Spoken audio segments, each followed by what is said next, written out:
agenda.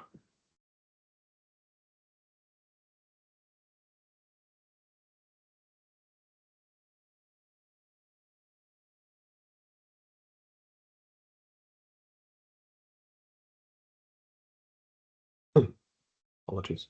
Okay, This so is Kelly here. I'm going to stay as long as I can, but I'm not going to be able to do the whole thing. thank you. Actually, I'm the same. Also a hard limited one. So we're just starting. So today is June 17th. This is a work session on ethics parliamentary procedure. I'm not going to read all of the notes. I will, however, call the meeting to order at 12:11. And let's do a quick roll call. Don't think we have any disclosures. Let's do a quick roll call. Please, Kyle or Margaret.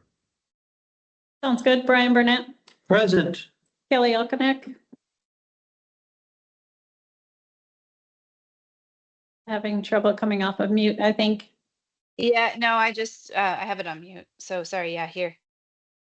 Thank you. And Mike Edgington. Present. Okay. And it's noted that Brianna Sullivan and Jennifer Wingard were not able to attend today. Okay, so excused absence from both of them. Thank you. I'll do the quick announcements. Public's encouraged to ask questions, provide comment. Please raise your hand, wait to be acknowledged. Help discussion stay productive. Please direct comments to the board rather than the other members, and be respectful of everyone's opinions. Assuming everyone is okay with the agenda, but we will ask, can I have a motion to accept the agenda? I move to accept the agenda as presented. Thank you. And a second, please, Kelly. Second. Thank you. I'll do this by assent unless I hear otherwise. So not hearing any disagreement. Agenda is approved. Let's jump straight into item number 1. Thank you very much, Paul, for coming along. Ethics training. And I should say, I think we did get a link to the presentation you gave to new assembly members. So hopefully everyone had a chance to listen to that. And that should speed up some of our, we should have fewer questions, I think, following from that. Thank you. Okay, well, yeah, good afternoon, everyone. I'm happy to be here. My name's Paul Oversty, and if you've already watched the assembly training, unfortunately, it's pretty much a lot of the same slides. So what I'd like to do, since it's a smaller group, maybe a little bit less informal, I would just want to be respectful of all of your time and, make sure that I'm here to serve you, to answer any questions that you have. So please interrupt me at any time if there's topics that you want me to jump to or skip over or something like that. But otherwise, I can just kind of run through the general ethics topics or concerns that typically come up. So I should first start by kind of explaining who I am, I guess, for everybody. That my normal full-time job is the administrative hearing officer for the municipality. So any code enforcement, land use enforcement, animal control, right away, basically anytime somebody gets a civil citation or there's any sort of fine that's being assessed or an order that somebody's being directed to comply with. Anytime the city is taking administrative action against a person, they can request a hearing. And then the case comes to me and then I, decide if they have to pay the fine or not. So that's pretty much my full-time job. Then I have a couple of collateral duties, I guess you'd call them. So the first one would be, right now I'm serving as the interim executive director for the Equal Rights Commission, just because they've had a little bit of turnover down there and had, a prior director that quit. So just kind of helping transition them through a period of change. And then also legal counsel for the Board of Ethics. And that's primarily why I'm here today, is to talk about ethics issues. So as legal counsel for the board, one thing that Mayor LaFrance did last year is myself and Joe Busa were also appointed as municipal ethics officers.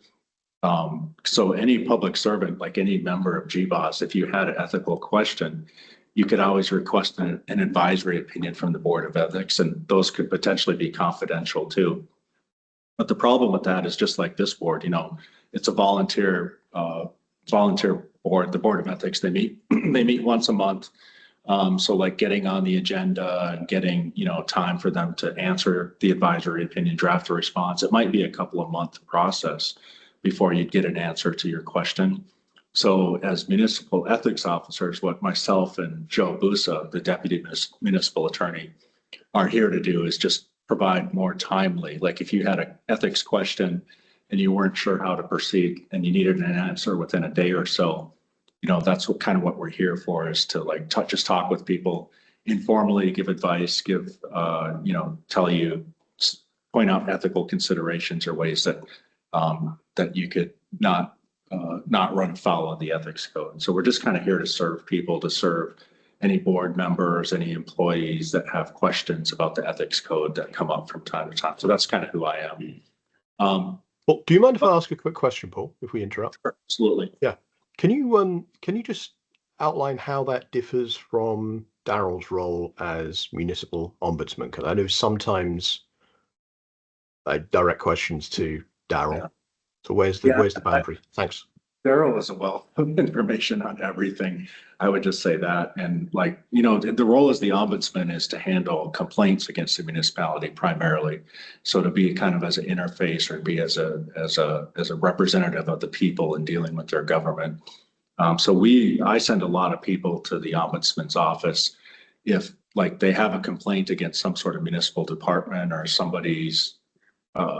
there's some other issue that can't be addressed elsewhere. The ombudsman can be a good resource to send people to make sure that their complaint is answered and that the government is held accountable.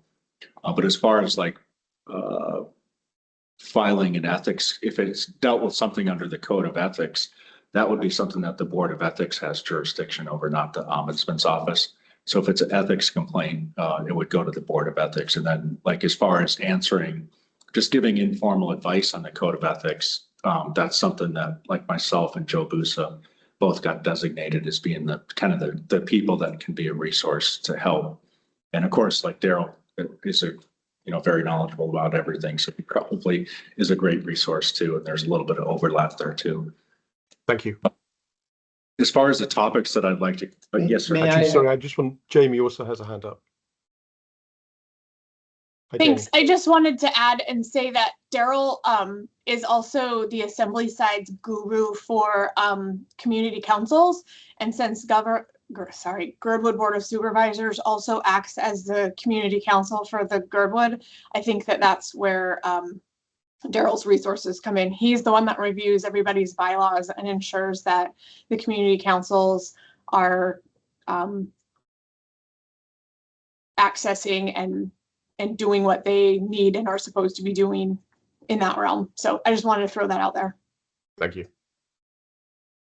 Yes, sir. Thank you. I just have a quick question. I mean, you mentioned, advisory board opinions can be confidential.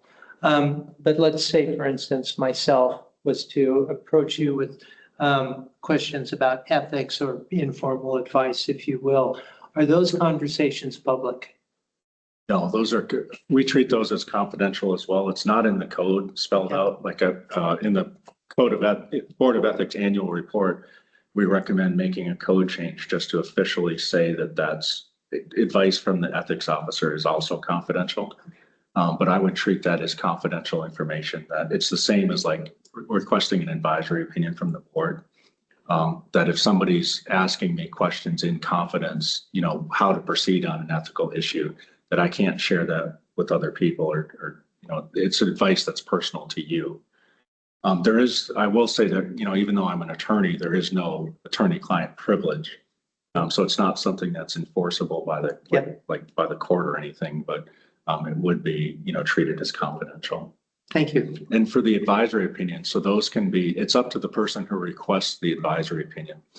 So they can decide, this is, a lot of times people waive confidentiality. This is something that the public's aware of, it's very much in the spotlight, and I want the advice given to me to be public.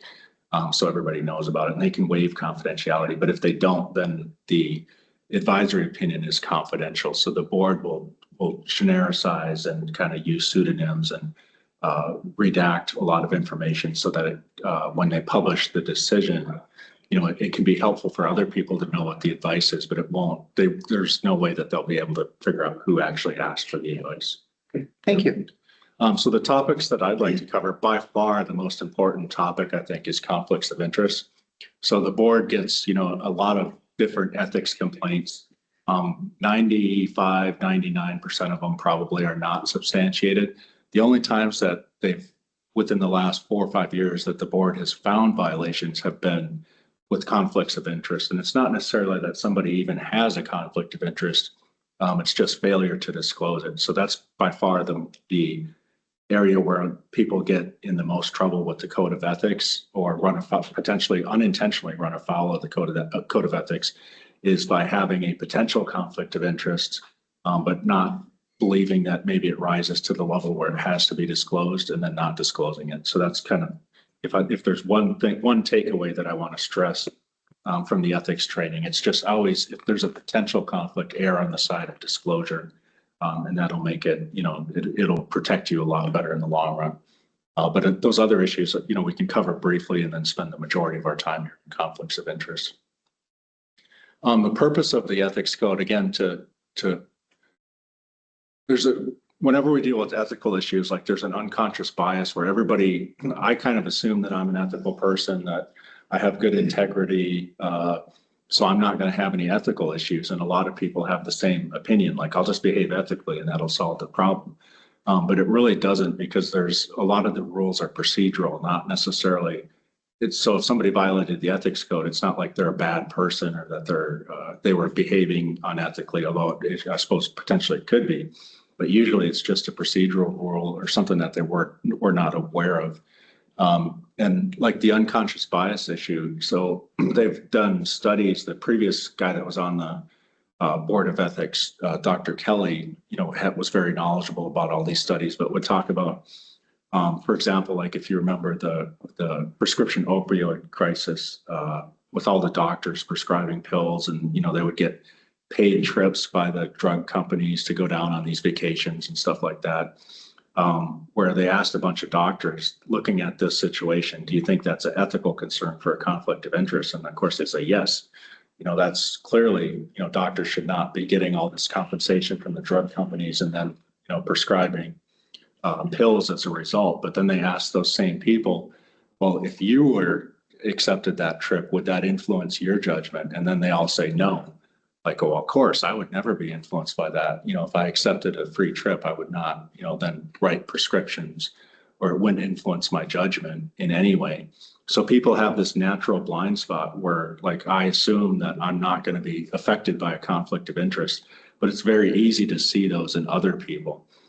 So that's another key takeaway. Like when we disclose the conflicts of interest on the record and the rest of the board has a chance to analyze it, then it helps kind of protect me as the disclosure, because there might be a thing that I'm missing or that I'm not looking at because it's, I'm just kind of blinded when I look at issues that deal with myself. And then I'll kind of skip to the next slide. So the scope of the code of ethics, it applies to all public servants. So that would be employees, elected officials, and board members.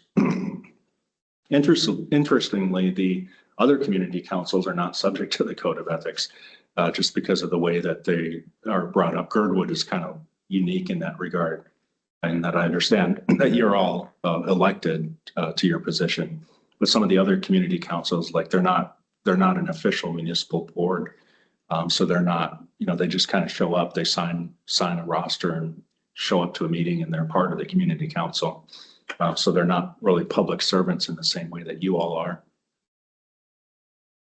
And then one thing that I want to stress about ethics training, so the code of ethics is not like this all-encompassing rule to cover every ethical situation. It's specifically limited to things that are prohibited by the code of ethics.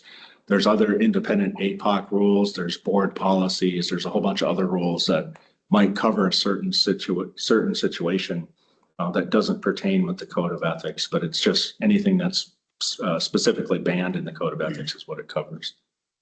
And then the last point there, that again, like it's not policy driven. A lot of people, in other, not necessarily in Anchorage, but in other jurisdictions where they found like somebody violated the ethics code, a lot of times their defense is like, well, what I was doing was in the public's interest.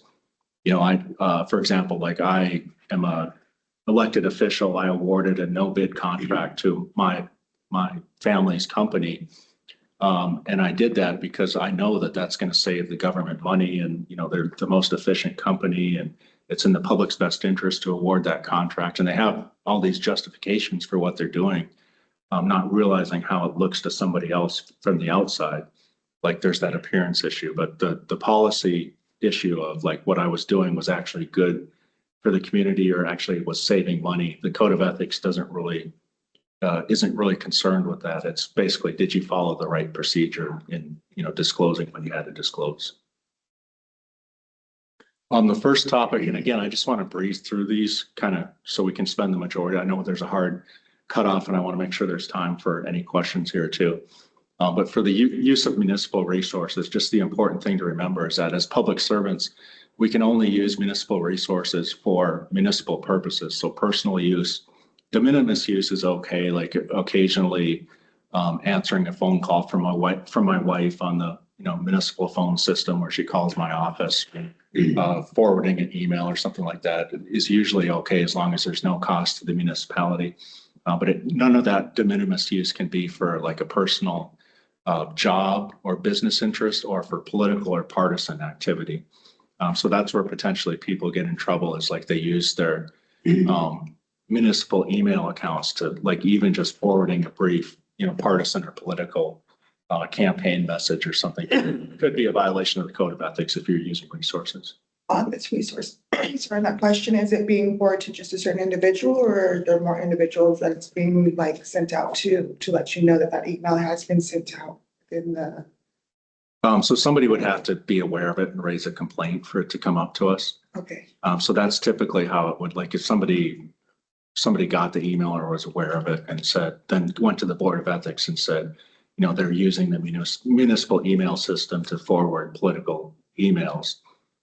Then the point is, the point that I want to stress though, like forwarding that email costs what, a fraction of a cent? I don't know what it costs a municipality to do that.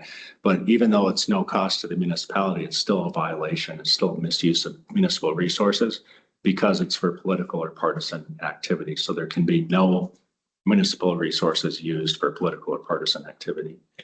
And then except to the public, to the extent the public has the same access, like there's no special privileges, like it's not a violation of the code of ethics for like a public servant to do stuff that any member of the public can do too. So like reserving a room or getting some sort of records, just using municipal resources in the same way that the public has access to at various places. I do have part of the materials, and I won't go over all of this, but we did, prior to the last election, we did kind of a summary of political or partisan activity. So that sheet that I included in my materials, it's 2 pages, but it kind of has it summarizes all the issues related to political or partisan activity for public servants to be aware of, and kind of has some do's and don'ts. You can do this, you can't do that. And I think, we don't need to go through all of that, but I think it's a good summary of, issues that you can commonly run into with political or partisan activity as a public servant. I do have a quick question about that, Paul. I think the presentation you gave to the assembly members, understandably, assumed that elected officials are also kind of employees, because assembly members are. We're elected officials and we're not employees. I think it's us, the mayor, assembly members, and the school board that are officially elected members, are elected officials. But obviously, we are not employees. Right. So I just wondered if there was any nuance there that we need to take account of. I think the only difference would be, so municipal employees have stricter rules on partisan and political activity. Basically, like they can't do anything political or partisan while they're at work. Elected officials do have the right to voice their opinions as part of their usual and customary duties. So for you as elected officials, like wearing hats, wearing T-shirts, buttons, stuff like that to a meeting, or advocating on certain causes that you were, say, like you might have feel like you were elected to the Board of Supervisors to advocate for a certain cause, or because, you've outlined a position on a certain issue and that's what you're representing the community on. That's part of your job. There's nothing improper about that. That's part of what an elected official does. But as a municipal employee, like nobody elected me to do anything. You know, I'm a municipal employee, so I don't get the right to show up here at a public meeting, you know, wearing a hat, wearing a campaign button, advocating for a certain outcome. And that's really the only difference, that as elected officials, you have different there's different exceptions that apply to you. Okay, thanks. Question, please.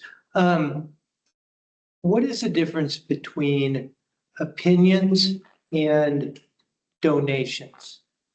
Okay, as it pertains to ethics. For instance, I spend a lot of time advocating for trails. I'm the Parks and Rec supervisor. I also believe in trail-based recreation, and I make donations to the Girdwood Nordic Ski Club on an annual basis. Is that an opinion that I'm entitled to and ethically allowed? Yeah, there's no, the only ethical concerns that would come up when we get into potential conflicts of interest for that. Okay. So like being somebody who's passionate about trails or who's advocating for trails or who's associated with these groups, it's not, there's no ethical violation unless like you're taking official action related to the Nordic Ski Club or some sort of group that could potentially benefit from the action that you're taking. Then it might be a potential conflict of interest that needs to be disclosed. But as far as like just being a member of that group, like there's no ethical rule that says like you can't do that or you can't have those opinions. So disclosure is the key thing. Yeah, disclosure is the key thing for that situation. Thank you. Nobody comes to like, no elected official comes like as a blank slate. You know, that's everybody kind of understands that everybody's going to have opinions, they're going to have stances potentially, and that might have been why you were elected, you know, to the board as the first place, is to because of those positions that you've outlined. And again, I think we already covered this, but you know, different rules for employees that employees and board members. Like if I was appointed to a municipal board, I have basically the same restrictions as an employee, but different from elected people that are elected to their position. Gifts is pretty easy too. Like this is, we don't have to spend a lot of time on this. The key thing is that there's, you have to look at the timing and the nature of the gift.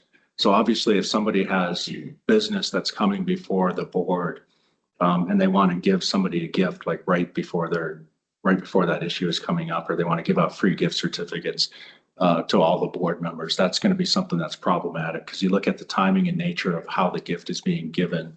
And if it appears like there's a potential for improper influence, then the gift is not going to be acceptable. There's the exception, and again, an occasional gift or meal worth $50 or less. So a lot of times that comes up with teachers and like, you know, my wife is a school teacher. People will want to give her something for Christmas or for the end of the year present or something like that. So if it's just a small token item, the ethics code allows those gifts to be accepted. But again, if somebody that doesn't solve the problem, if the timing and nature of the gift is problematic, it's still problematic. So you'd look at like if somebody had business before the board and some license or something that they wanted renewed. I don't know what the business of the board is, but some way that the action that you're taking could affect this business. And they show up to the board meeting, you know, wanting to give gift certificates to all the board members for $49, even though that's under the limit, that's still a problem under the ethics code. So you would be best off just not accepting gifts from anybody that has business potentially in front of the board. And then this is a good segue into conflicts of interest, as your question earlier about like serving on some of these organizations or volunteer groups. You know, you can serve on nonprofit organizations, various other community groups, and there's nothing that prohibits that under the ethics code. It's just, it could raise a potential conflict situation. Then if that group has business coming before the board, it has to be disclosed. So now I'll get into the conflicts of interest section. So again, this is by far the most important issue that comes up, or most common issue that comes up. So a conflict of interest is anytime somebody has a private interest So it's different from the public at large. So I have a unique interest in this matter, not just as a member of the community or somebody who, a large group of people who have the same interest. It's something that's unique to me. So usually it's some way that I could either financially gain from or be harmed by some sort of action that the board is taking, or I have a personal interest. So I might have a family member or a friend or some sort of close connection where I'm personally have an interest in wanting to take action favorable to somebody. So anytime there's a personal interest or private interest in a matter, and I'm going to be taking official action, then we have a potential conflict of interest. And the official action, the key thing to understand here is that the code specifically says it includes deliberation. So it's not, I can't just, as a board member, if I have a conflict of interest, I can't, help shape the discussion, be involved in all the debate and deliberation and, kind of get the board advocating for a certain cause. And then at the last second, I say, well, I'm just not going to vote on that because of my potential conflict when I've participated in all the other steps going up, leading to that.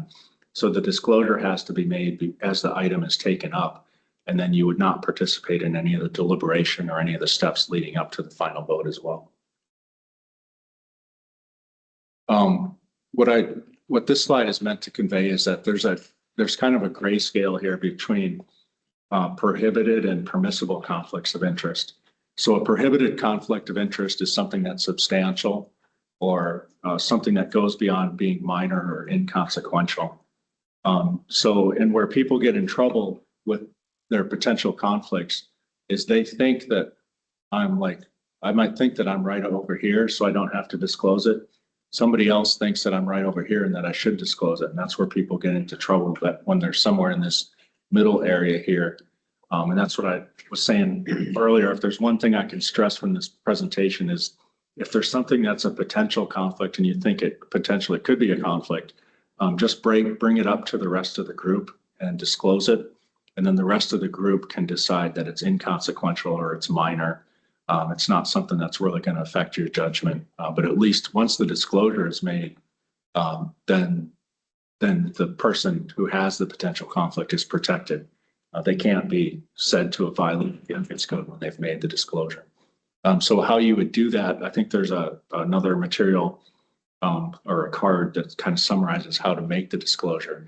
But the key things is you would disclose it to the rest of the body or to the rest of the board as the matter is taken up or before they start taking action on it. And then the body determines. So how you would make your disclosure.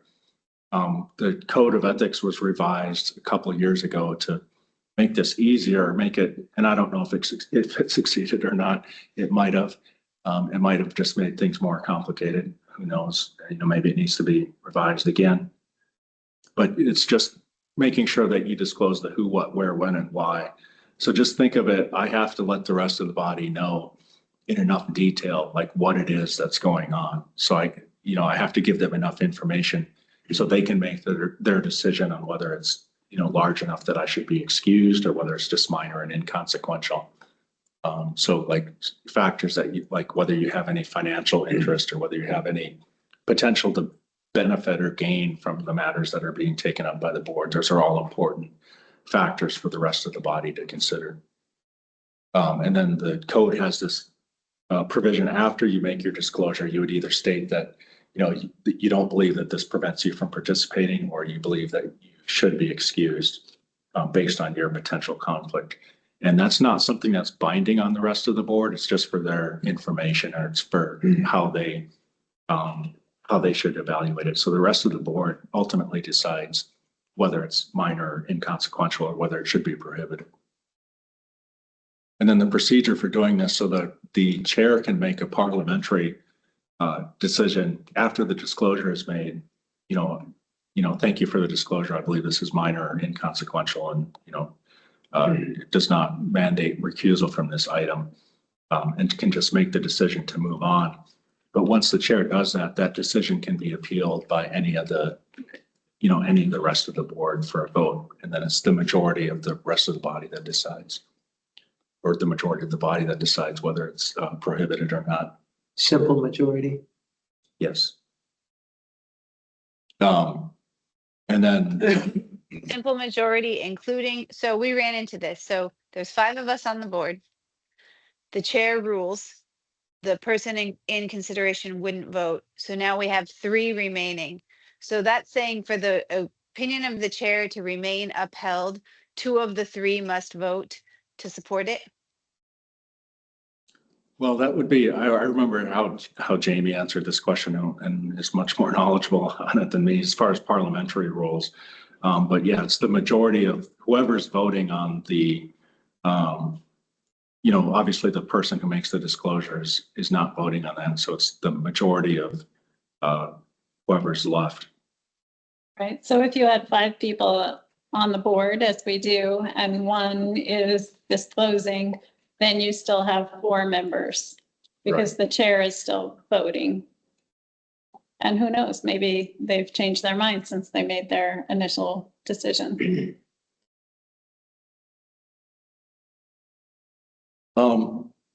Does that answer the question then, or which?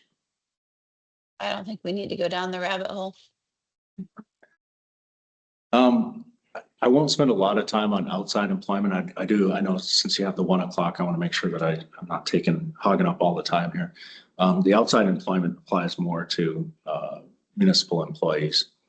So there's ethical issues that come up like once you leave municipal service, but it really doesn't pertain to you because obviously you're volunteers, you all have outside jobs. And then the disclosure form. So there's a form that once you start service as a board member, you fill out a disclosure form with the municipal clerk that outlines any interest in contracts or municipal, business that you or your family members have, and then plans for how to manage those conflicts. There's also a disclosure form, like if you intend to bid on a public solicitation. So a lot of employees will want to bid on like tax foreclosure auctions or something like that. There's a form that you file with the municipal clerk's office as well. And you can, if you have any questions, you can contact either me or the clerk's office for those. And then, like I said, I'm the legal advisor for the Board of Ethics. The Board of Ethics is 5 volunteer members that serve and meet on a monthly basis. All of their decisions are published online. So all of the ethics complaints, advisory opinions. There's also like if you had questions or like how the process is going to work, they have a policy memo that explains like if a complaint is filed, here's what you can expect.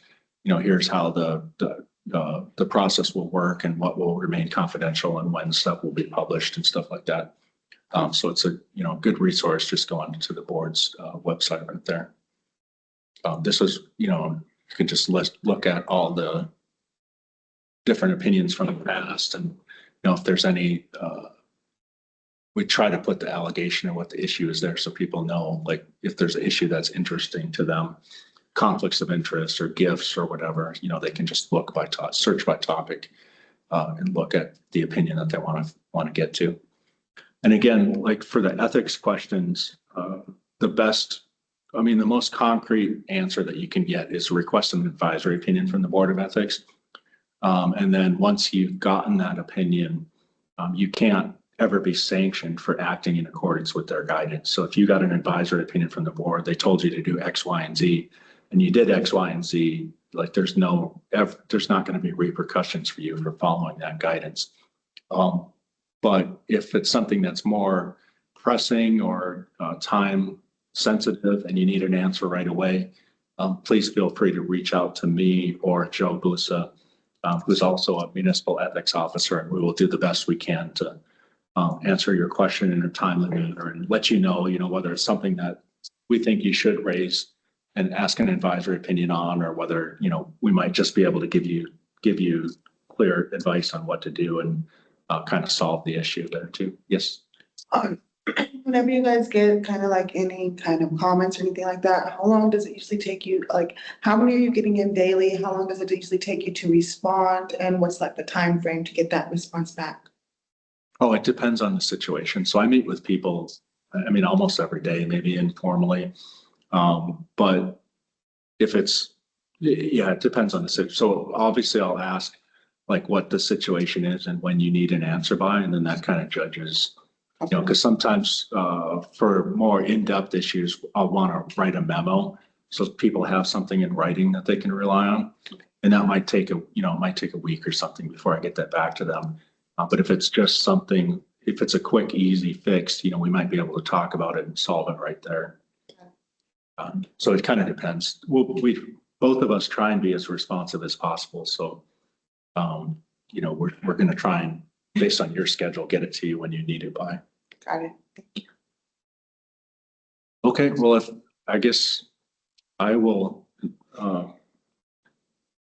finish running my mouth here. If you guys want to allow time for questions and make sure that we're giving Jamie plenty of time for her presentation as well. I'm actually wondering whether whether we should be, given that we only have 15 minutes. I'm wondering if we should actually push the parliamentary procedures discussion to another meeting. I'm just interested in what people think, and then spend the last 15 minutes just on questions here. And I'm sorry about that, Jamie, if we do have to reschedule. I think we already have too many meetings, so I'd say let's try and get through. And if some of us can stay online, even if you have to jump off, I'm not a fan of adding more meetings. It's difficult to keep up with the summer. Understood. I mean, we have had some parliamentary procedure training recently indirectly, so that's why I was asking. But that's fine. So we'll continue. So any questions for Paul? I have one, which I think is one that's been bouncing around for a long while, of what's your advice on the threshold for disclosure? We had a case a few years ago, well, two cases involving GBOS, where really the discussion was how low is the threshold for disclosure. One was several members had made donations to a nonprofit, and that was considered disclosable. I would say that if you buy something from a business, it's not necessarily disclosable. So donations too seems like a slippery slope. But I think the argument was that a donation too is the same as a membership, and therefore membership, even if it's a large group, it's still membership, it's still disclosable. So what's your general advice on sort of the low level thresholds for disclosure, things that never stand a chance of being or stand almost no chance of being a substantial conflict of interest, but are still technically in disclosure space? So the line would be, the code uses the word potential conflict of interest, which there's decisions where the board has said that's inherently a broader, it's different language than like an actual conflict. So something that's potential, it could be a conflict, but there has to be at least a reasonable chance that it would be a conflict. So things that would not ever require a disclosure are something that, if you think of it this way, like if I'm prohibited from participating in this matter, then pretty much everybody in the whole city, or there's thousands of other people that are going to have the same conflict. That's usually not going to be a potential conflict of interest. So for example, like I am on the assembly and I'm voting on the school board budget, and I happen to have, kids that go to school. Well, that's, hundreds of thousands of other people in the city have the same interest. That's not going to be a potential conflict of interest. It's not something that's unique or personal to me. I do think that the code, like potential conflict of interest, maybe doesn't give people enough guidance. And that's when I did the assembly training, Chair Constant was talking about, maybe revising the code to provide a little bit more guidance there. Where it's what we're talking about for potential conflicts are something that's unique and personal to me, where I have an interest in a matter that's different from the public at large. So there's some way that I could either potentially benefit from it, either financially, or I have a personal connection where somebody that I know, I have some sort of vested interest in this outcome that's unique to me and different from the public at large. So unfortunately, it is kind of a gray area. I can't really try and put more media into it other than what the code says, which is potential conflicts of interest have to be disclosed. I know there was a recent advisory opinion, or actually a recent complaint, I think, that where the Board of Ethics went into some detail about what potential means. which That was actually I found really helpful. Yeah, that was, I think with the zoning board, or there was an issue that Yes, came up. planning and zoning board. Yes, yes. Yep, one of the more recent cases, but there is a discussion in there where the board's trying to answer that question of what a potential conflict is, and hopefully being somewhat successful. But it is a hard task. I think one example that we get, I think we've jokingly actually made disclosures about it, is where, you know, there's issues of property tax and, you know, a percentage of residents, but probably, you know, definitely not all residents pay property tax in the community. So it's probably analogous to the school board, that there are enough people in the community who fall into that class that that it would not be, it's considered a broad issue, not a narrow issue. I think it's interesting when it comes to involvement with non-profits, because there are many people in the community who are involved in the same non-profits. So, you know, that's where it gets a bit fuzzier. If 10% of the population is involved, is that too many, you know? So anyway, thank you. Okay, thank you.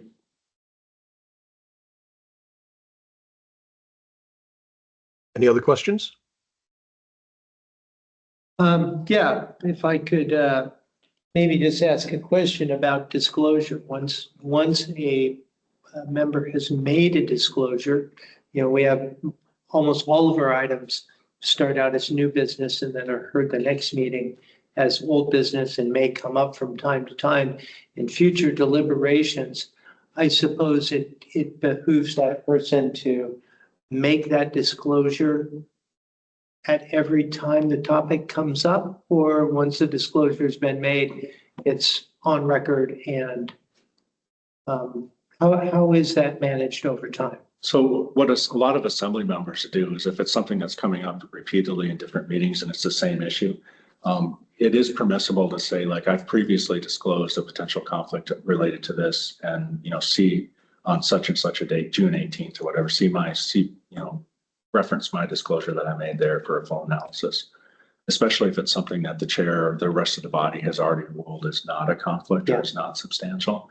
You don't have to go through it every single time. But it is important to make a reference to the prior disclosure. So you wouldn't just participate without there being any record that a disclosure was made.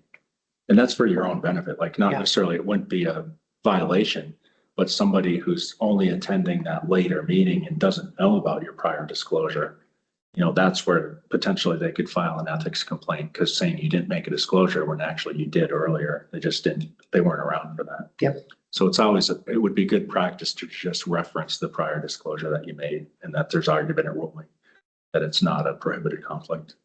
And so, so then there does not necessarily need to be a ruling at each meeting.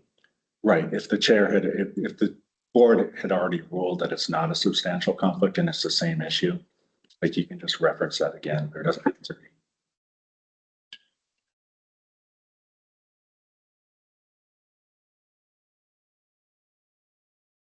Right.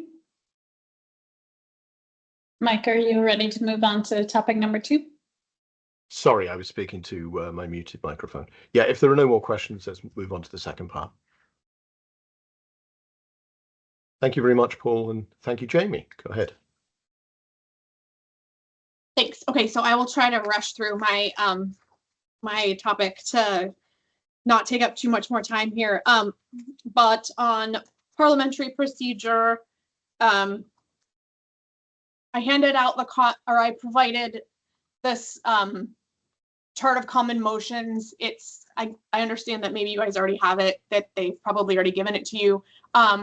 It's just a nice quick reference guide for in the heat of the moment, that you can decide, you can figure out if it needs a second, if it's debatable, if you can vote, or whether it needs a majority vote or something. So that is available to you if you need another copy or whatever. And then moving on into my presentation itself. If you want to just go to page 4. I just want to cover the basic principles of parliamentary procedure, is that it's courtesy and respect for everyone and all of the members at the meeting. Only one subject can be considered at a time. The majority rules, but a minority has the ability to be heard and attempt to change the minds of the majority. And then another principle is that a supermajority is required when you're taking rights away. For example, calling the question removes the ability for members to continue debate. And so passing that motion requires a supermajority. And so that's just some of the basic principles to keep in mind when you're in a meeting of why it is the way it is. Many different, when Robert's rules sort of came out, they had the gentleman that wrote the book had the concept that a person who went to one meeting could go to a meeting in a completely different part of the US and understand what was going on in the meeting. And so very many organizations have adopted Robert's Rules of Order.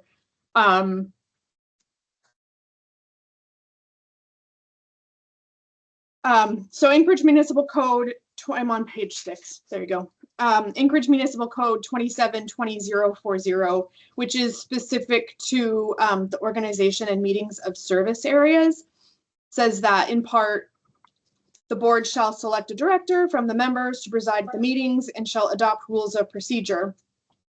In all matters of procedures not covered by rules adopted by the board, Robert's Rules of Order as revised shall govern. And so you guys have your own rules of procedures. I noticed in Article 6, you allow for 24 hours for reconsideration. And there was also on tie votes, you allow for immediate revote to ensure that nobody has changed their mind. And so you have a mechanism for doing that, which is great. You can skip to the agenda. There you go. Sorry, page 9. On page 9 of my presentation, agendas are in order of importance. Roll call at the beginning of the meeting to determine that a quorum is present. Approval of the minutes shortly after beginning the meeting because the minutes are the official record of the meeting. Unfinished business before new business because the items that are in unfinished business were not finished at the previous meeting, whether they were postponed or you just didn't get to them. And then new business. And then audience participation is something that we have on all of our agendas because it's required by the Open Meetings Act. I think you guys are fairly versed in probably processing emotions. So you can go to page 12. It's just because it has a picture of a ladder there. I kind of use the concept of a ladder as you're processing a motion. A main motion is about midway up the ladder. Things above it have precedence and it has precedence over things below it. And so when you have a motion and somebody makes an amendment motion, the amendment supersedes the regular motion. And so you process the amendment and then you're back at the main motion. If you're in an amendment and then there's an amendment to the amendment, it supersedes. You process that motion, you come back down to the amendment motion, and then you come back down to the main motion. So that's sort of the way I visually go through this processing a motion in my head. You can go to page 14.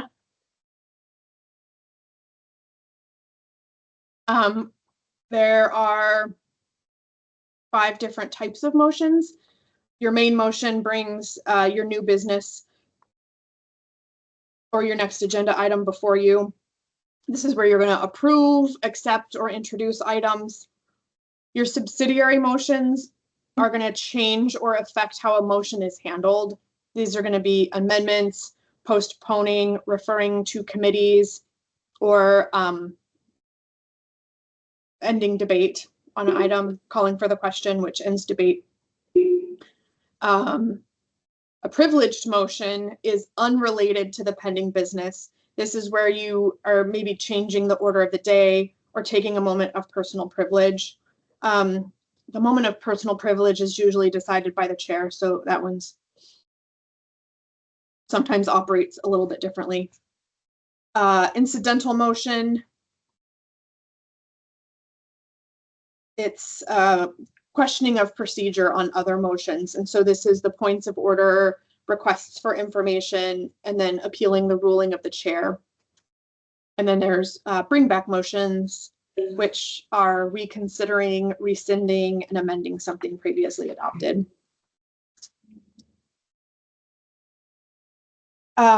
Frequently used motions, amending is where you're adding language, you're striking out and inserting.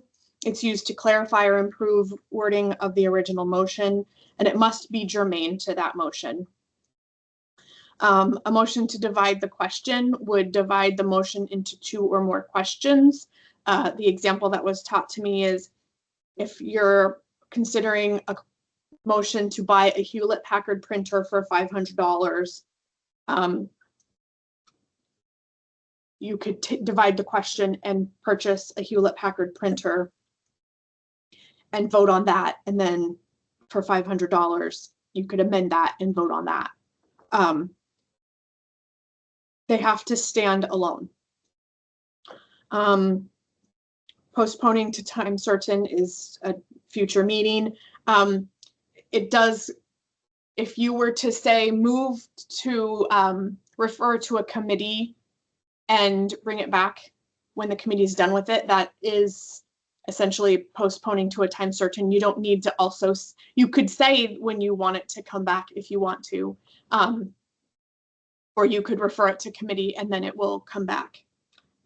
An event can be the time certain. Postponing indefinitely rejects the main motion without bringing it to a direct vote.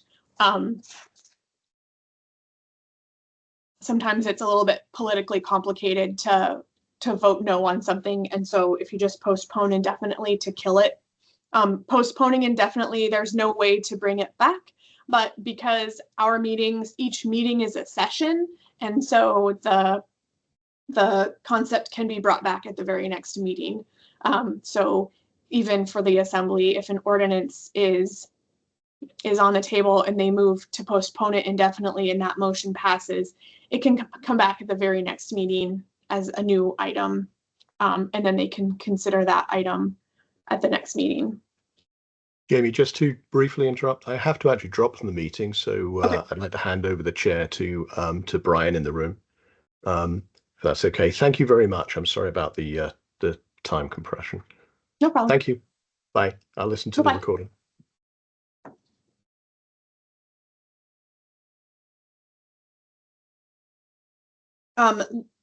There's motions to limit or extend limits of debate. Robert's rules as written, I think, provides for an hour on debate, and so you can extend or limit that if you'd like. I know that Anchorage Municipal Code allows for an hour of debate, and members can speak as many times as they want towards that. They can speak twice, not as many times as they want. I apologize. Another frequently used motion is a motion to reconsider. It needs to be made by a member on the prevailing side who has changed their position or view. And so if the motion has failed, they need to have voted no, and then they're making a motion to reconsider. And then anybody can second that motion. If the motion passes, it can be anything that anyone who has voted yes can make a motion to reconsider. Anybody can second. And then that essentially brings you back to the moment just before you voted. And so you can continue debate, pick up your discussion again, or move to vote again, however that works out for you. Sorry to interrupt. Can I ask a question? Yeah. Jamie, on all these, is this just gonna be from members that are on the board to be able to do any of this kind of thing? Or is this anybody that's in the room that's here for the meeting that are able to take part on all this? As in just like asking for limits on the meetings, shortening the meetings, reconsidering some kind of subjects or anything like that? Or are there only certain kind of things that board members can act on and community These members? are all only available to members, Board or community? the board. Copy that. Thank you. As Girdwood Board of Supervisors, as your limited roads, as your service area. I don't know that I am 100% sure on how that would work as community council. Yeah, Jamie, if I could chime in, I think that the procedure would be a little different in land use committee, which is a one person, one vote. It's a volunteer officers and community attendees vote on matters before the body. And I would think that then there would be the ability of the attendees to influence how these motions are acted. Sure. And I've been a parliamentarian for the Trails Committee, and I assume that works the same way, where anybody who's a resident or owns property can be a member if they've attended 2 or more meetings. And so then anybody who falls in that category could make any of these motions in that realm. And then I believe ultimately those committees are advisory to the Board of Supervisors. And so then when the board is taking final action on that, to move it on its way, they would be available only to the board. Correct.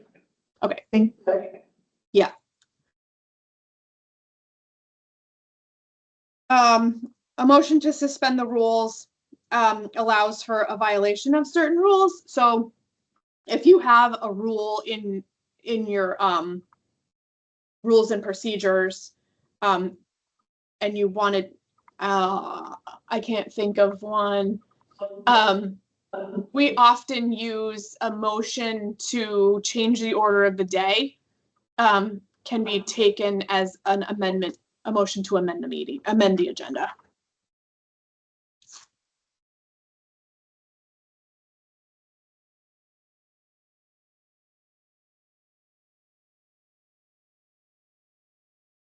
The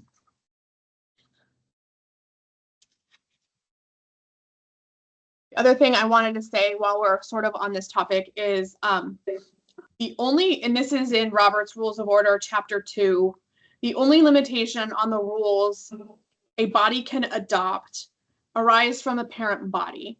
So national, state, or local laws affecting the organization. So in the frame of Girdwood Board of Supervisors as a service area,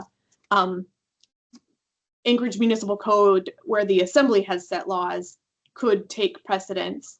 But your board as a board can make your own rules of order as works for your body, as long as they don't fall out of line with Anchorage Municipal Code.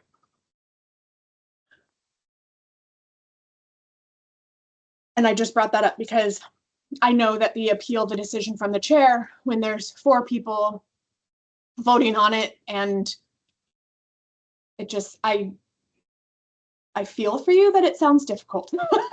I don't have any ideas for how to make it better. But I can, just thinking about even somebody being absent and somebody making a disclosure, and now you're down to 4, but the person making the disclosure can't vote, so now you're down to 3, and a majority needs to pass, and so that's still 3, and just I get it, and maybe there's a rule you could make to make it easier for yourselves. And if you do, maybe you could let me know so I can help other boards too. The last is roll call voting. Typically, the chair is asking for a vote. sometimes they ask the secretary to take the vote, and so the secretary does a roll call vote for all members. Sometimes they do something like in, I assume in community council meetings, it's if you're for, then raise your hand, and then they wait, and then those against, raise your hand. And then they just count the votes that way. The Anchorage Assembly has a voting system with their computer at the dais. And then another way is unanimous consent. If the chair is getting the feeling that everybody's on the same side, they can move to, or they cannot move, but they can ask for unanimous consent. Is there any objection to this ordinance or resolution? And then silence equals consent. So if nobody says anything, it's just assumed that everybody's agreeing and everything can move forward. If even one member objects to unanimous consent, then it does have to go for the roll call voting. Moving on to page 17, some resources for you. The Robert's Rules of Order in brief is the yellow book on the right. I just bought that for each of the assembly members. It's like $7.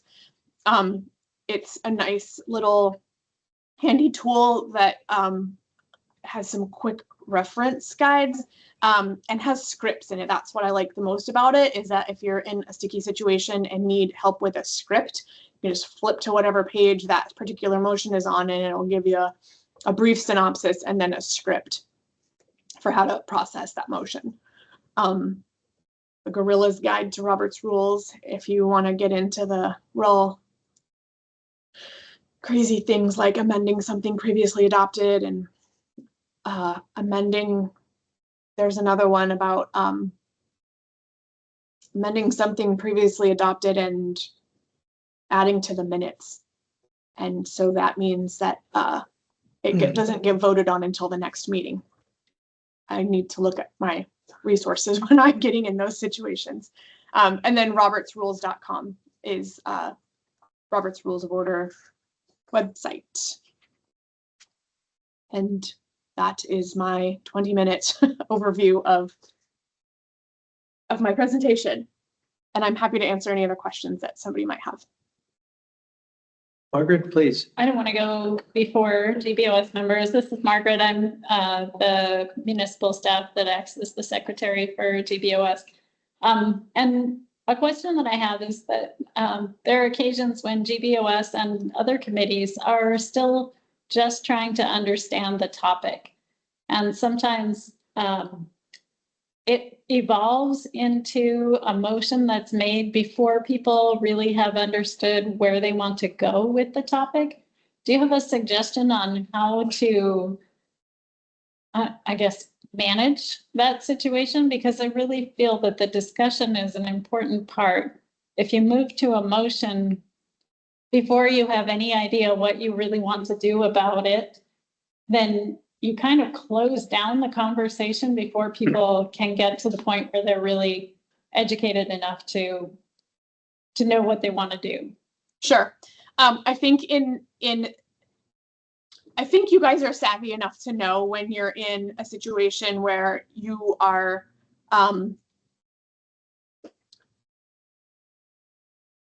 wanting to do the discussion. You can certainly have discussion before you have a motion on the floor.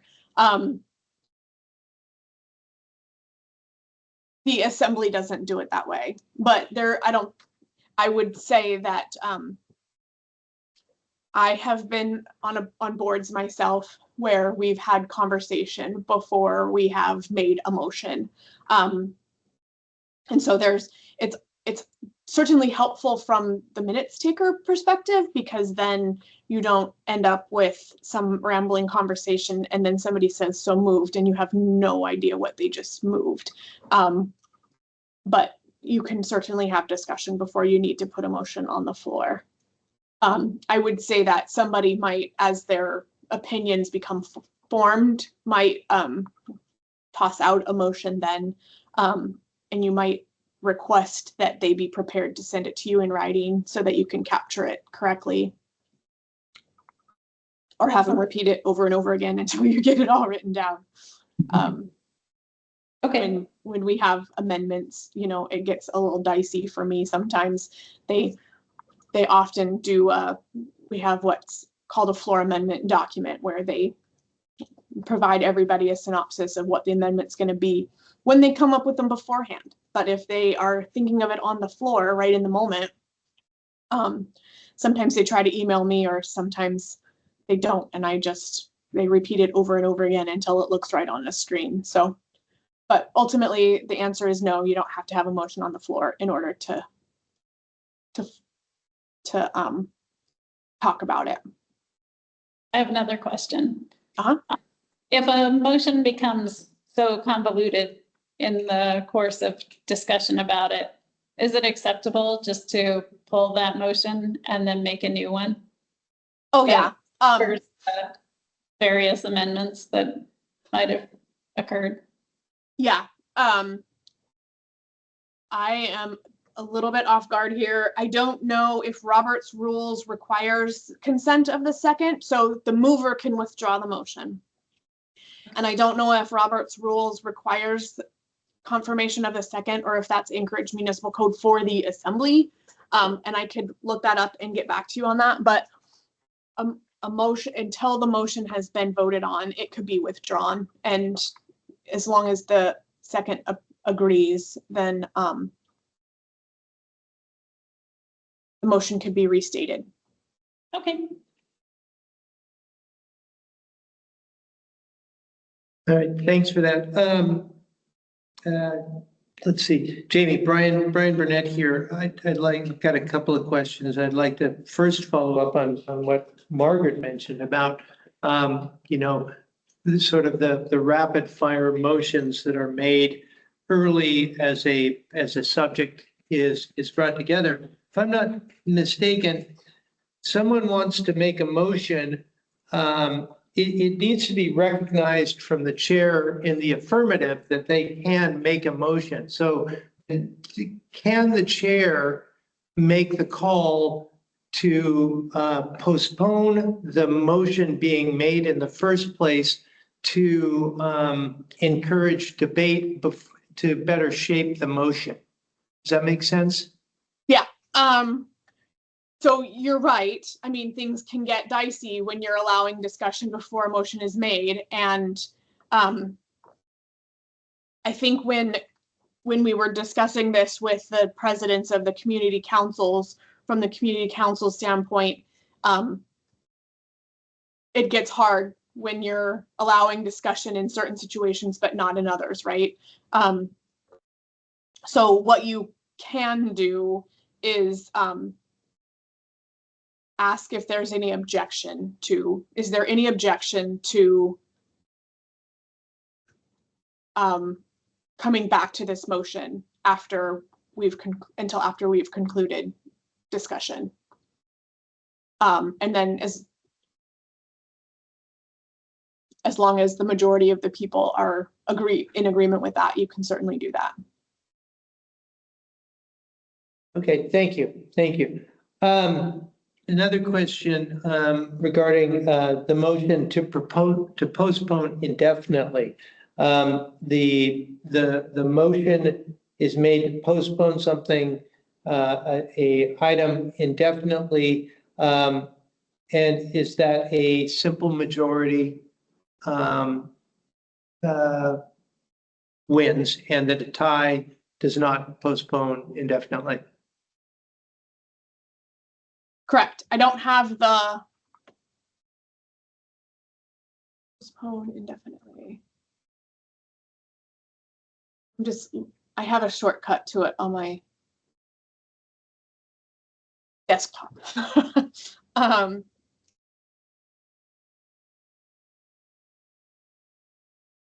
Postpone indefinitely. It is a simple majority. A tie would mean that it did not pass, and it kills the motion without having to vote against it. Yep. And then I assume that is the same for a reconsideration vote. A tie on a reconsideration vote does not authorize a reconsideration, and that a simple majority to reconsider is all that it takes. Correct. Yep. Thank you. One thing I also want to clarify is this is not in the code. This is in Robert's rules. And so if you want to change your rules, you can do that. Once you have established a quorum, a majority of those assembled can pass a motion. So 3 is a quorum. And so if you have a meeting and only 3 members are present, you have a quorum. You have enough to accomplish business. But a majority of those assembled can pass a motion. So 2 people in your situation can, in as the service area board, can pass a motion. So that's, the assembly has it in their code that regardless of the number of members that are present, 7 people must vote yes in order for it to pass. And so if that's something you wanted to add your own rule about, you can certainly do that.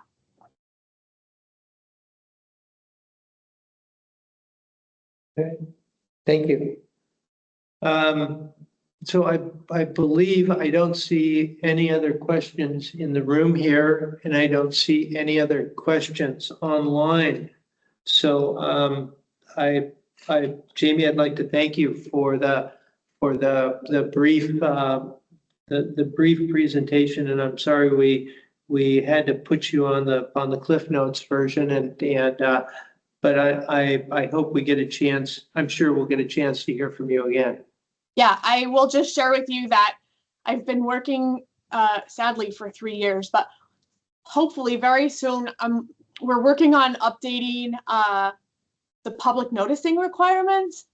And as a part of that is guidance on meetings for boards and commissions. And so my plan is in September, October timeframe to have 3 or 4 large meetings at assembly chambers where board members can come to one that they can make it. I'm not going to say that it has to be specific for specific boards, but come to a night that they can make it and learn some Robert's Rules and Open Meetings Act, and more trainings there. So just, I'll let Margaret know when we are getting there. That's great. Fantastic. All right, I'm going to make a motion that we. I think maybe, I mean, yes, Excuse me? go ahead. Yeah. If Kelly's still here too. Is Kelly, are you still on? Yeah. Hey, you want to make a motion that we adjourn the meeting? Yes, please. Motion to adjourn. Second. Thank you, everybody. Thank you. Thanks. Thank you. That's really